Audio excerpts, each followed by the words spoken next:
One day, Thomas was at the junction when Gordon shuffled in with some trucks.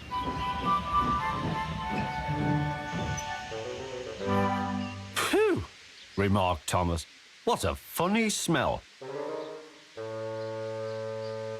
Can you smell a smell? I can't smell a smell, said Annie. A funny, musty sort of smell, said Thomas. No one noticed it till you did, grunted Gordon. It must be yours. Annie, Clarabelle, do you know what I think it is? It's ditch water. What you all just saw is, in fact, the pilot episode of Down the Mine that is now out in public after all these years, since 1983.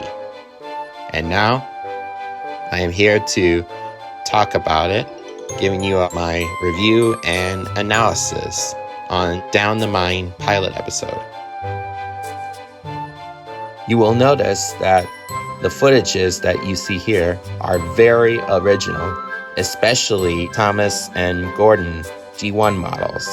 If you look at the wheels and Gordon's faces, which one in particular, his angry face, is based on his one angry face that appeared in Tenders and Turntables from Troublesome Engines in the Railway series. What fascinates me about this pilot episode is that there are some certain scenes and shots that I really liked and made me wish that they were in the actual episode in Series 1.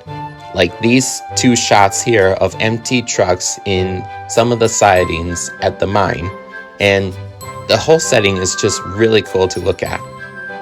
Also like that one scene when Thomas passes the board, which I thought was really neat.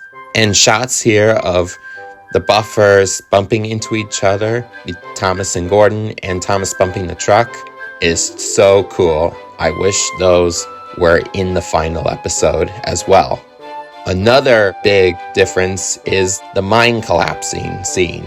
In this pilot, you get to see the mine actually starting to crumble, and it's just so cool to see it. It made me wish that scene was used in the final episode, so we would get to see how it's starting to crumble, and it's just really cool.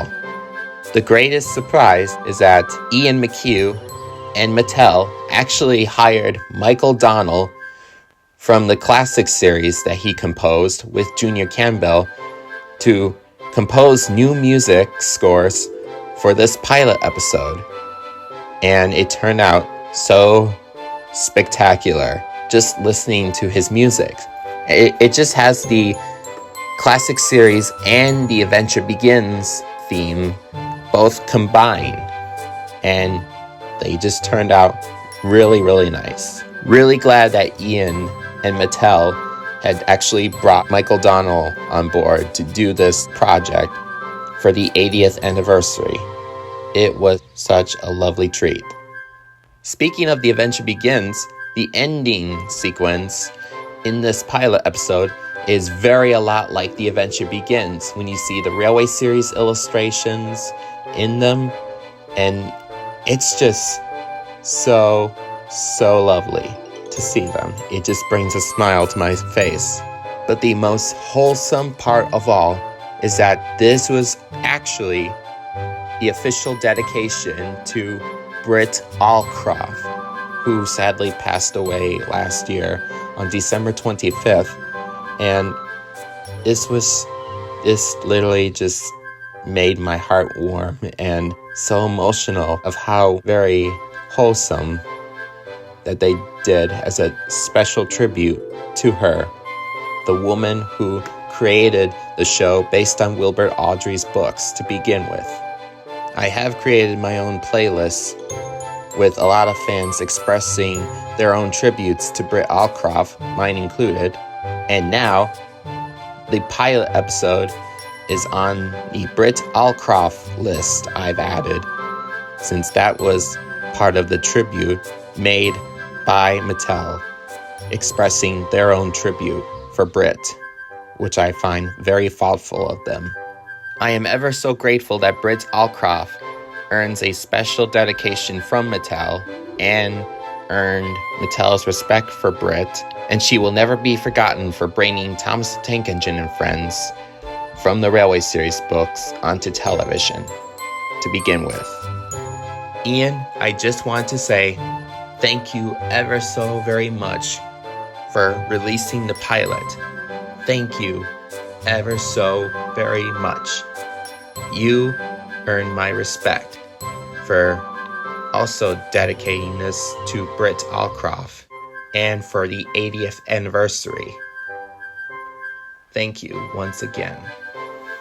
In conclusion, Down the Mine, the 1983 pilot, is certainly spectacularly wholesome to watch, and I very highly recommend checking it out because it serves as such amazing difference between the pilot and the actual episode, and it shows how the crew able to put a lot of effort into making the live action model sequence that Britt Allcroft, David Mitten, and the rest of the Clearwater Features crew have done. I've just linked the full episode on this description from the Thomas and Friends channel, and I very much recommend that you share it with everyone else around the globe too that have not seen this pilot yet. It's definitely worth checking it out, and you will not be disappointed. 2025 is certainly a great year for me and all of us Thomas fans around the world to celebrate the 80th anniversary of the Thomas franchise in general.